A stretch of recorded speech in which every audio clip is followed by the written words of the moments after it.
Friends, मरहबा, अस्सलाम वालेकुम और खुशामदीद। कैसे हैं आप सब लोग?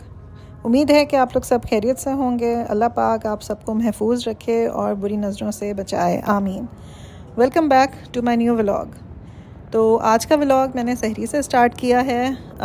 यहाँ पर बन रहे हैं पराठे और कल की इफ्तार में मैंने कढ़ाई गोश्त बनाया था और ये सोच के बनाया था कि इफ्तार में भी चल जाएगा और सहरी में भी काम आ जाएगा, मगर वो रात को डिनर के टाइम पर ही ख़त्म हो गया। तो अब आज जो है वो पराठों के साथ मैंने शामी कबाब फ्राई कर लिए हैं और साथ में जो है वो एग फ्राई करके बच्चों को और हस्बैंड को दे दिए हैं, क्योंकि हस्बैंड काफ़ी दिनों से जो है वो सालन और पराठा खा रहे थे, तो आज उनको कुछ लाइट चाहिए था, इसलिए मैंने दूसरा सालन नहीं बनाया। तो मैंने साथ ही जो है वो शामी कबाब फ्राई कर लिए और साथ उनको लस्सी बना के दे दी। तो ये क्लिप है जी नेक्स्ट डे मॉर्निंग का, और मैं और मेरा छोटा बेटा जो है वो हम रमज़ान करीम के हम लोगों ने जो है वो कुछ डेकोरेशंस मंगवाई थी। मैंने रमज़ान से पहले भी मंगवाई थी डेकोरेशंस, मगर आई डोंट नो वो शायद अच्छी क्वालिटी की नहीं थी, तो वो जो है फ़ौरन ही गिर गई थी और उनकी स्टिकिंग जो है वो ख़त्म हो गई थी। तो ये फिर मैंने दोबारा मंगवाई और ये मुझे काफ़ी अच्छी लगी। तो यहाँ पर जनाब मैं आ गई हूँ अपने किचन में और आज मैं बना रही हूँ समोसे। ये समोसे जो हैं ये मैदे के बनेंगे और बहुत ही अच्छी रेसिपी है ये। मैंने मैदे के अंदर ज़ीरा और नमक और थोड़ी सी एक चुटकी की जितनी अजवाइन डाल के इसको मैंने गूंद लिया था, और थोड़ा सा मैंने इसके अंदर देसी घी भी शामिल किया और फिर मैंने मैदे को रख दिया कुछ देर के लिए ताकि वो राइज़ हो जाए। और उसके बाद फिर अब देखें मैं इसके छोटे छोटे पीसेस कट कर रही हूँ ताकि मेरे समोसे जो हैं वो इक्वल साइज़ के बन सकें। समोसों के लिए चिकन का बैटर मैंने पहले ही रेडी कर लिया था। मैंने इस दफ़ा नई रेसिपी ट्राई की थी। चिकन को जो है वो मैंने तिक्का मसाला लगा के रख दिया था और उसके बाद फिर जब वो तिक्का मसाला और अदरक लहसुन का पेस्ट लगा के मैंने उसको मैरिनेट कर दिया था, और फिर मैंने हल्का सा बस ऑयल गरम करके मैंने उसमें उस मैरिनेशन को पका लिया और उसमें मैंने थोड़ा सा ब्राउन प्याज और मटर शामिल कर दिए थे। आप चाहें तो आप डिफरेंट जो है वो तरीके से भी अपना बैटर तैयार कर सकते हैं, क्योंकि एक्चुअली तो समोसों के अंदर टेस्ट आपके बैटर का ही आता है। जिस तरीके से भी आप उसको ट्राई करें, मैंने अपने हिसाब से थोड़ा सा कम स्पाइसी ट्राई किया था क्योंकि मेरे घर पे बहुत ज़्यादा स्पाइसी खाना नहीं खाया जाता। तो बस अब मैं उस फिलिंग को जो है वो समोसों में फिल कर दूँगी और मेरे समोसे जो हैं वो रेडी हो जाएंगे।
समोसों के बाद ये अब मैं तैयारी कर रही हूँ पराठा रोल की। ये नॉर्मली मैं हर साल ही अफ्तारी में पराठा रोल बनाती हूँ, क्योंकि जब पाकिस्तान में हम थे तो मेरे बच्चों को जो है वो चिकन चटनी रोल इन के और हॉट एंड स्पाइसी के बहुत अच्छे लगते थे।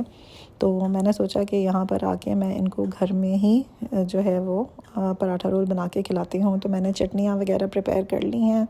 चिकन को जो है वो मैंने मैरिनेट कर दिया था और बस अब यहाँ पे मैं पूरियाँ पराठे बना रही हूँ और उसके बाद फिर मैं आपको इनकी असेंबलिंग दिखाऊंगी।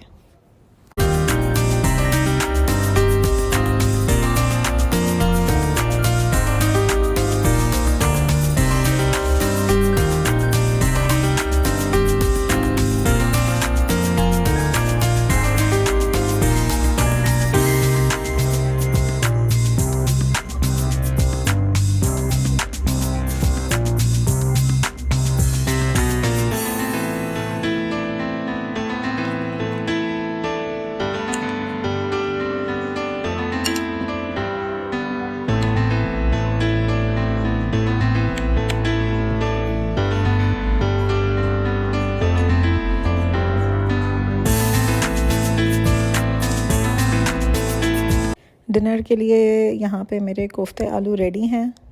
कोफ्तों को भी मैंने रमज़ान से पहले ही बना लिया था और बना के फ्रीज़ कर दिया था, तो मेरे लिए इस दफ़ा रमज़ान में काफ़ी आसानी हो गई। चीज़ें ऑलरेडी रेडी पड़ी हुई थी और बस निकाल के और उनको बनाना ही था। मतलब मुझे कोई कीमा पीस के मुझे कोई मेहनत नहीं करनी पड़ी रोज़े में। और यहाँ मेरे प्याज वाले चावल यानी तड़के वाले चावल भी बिल्कुल रेडी हैं। और जैसे ही देगची का ढक्कन हटाया, ज़बरदस्त धुआं उठ रहा था और बहुत ही ज़बरदस्त ख़तरनाक किस्म की खुशबू आ रही थी।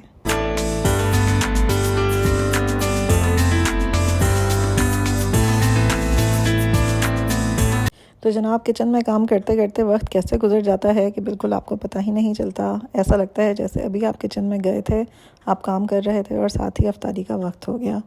तो यूएई में जब अफ्तारी हो रही होती है तो इस तरह टीवी के ऊपर ये लोग दिखाते हैं कि कैसे एक फ़ायर होता है और फ़ायर के बाद साथ ही मगरिब की अज़ानें स्टार्ट हो जाती हैं। तो ये मैंने छोटा सा एक क्लिप आप लोगों के लिए बनाया है, तो मैंने कहा आप लोगों के साथ शेयर करूं कि यूएई में मगरिब की अज़ान का वक्त किस तरीके से होता है।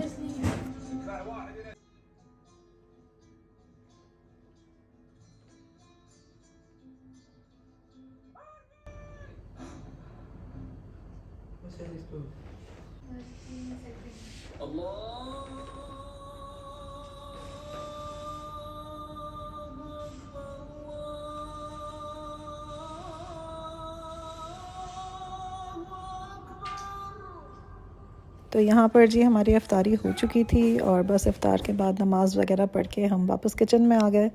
और रमज़ान में तो किचन का काम ख़त्म होता ही नहीं है, क्योंकि अफ्तारी से पहले भी आप किचन में काम कर रहे होते हैं, आपने साथ साथ पकाना भी है, साथ साथ किचन को क्लीन भी करना है।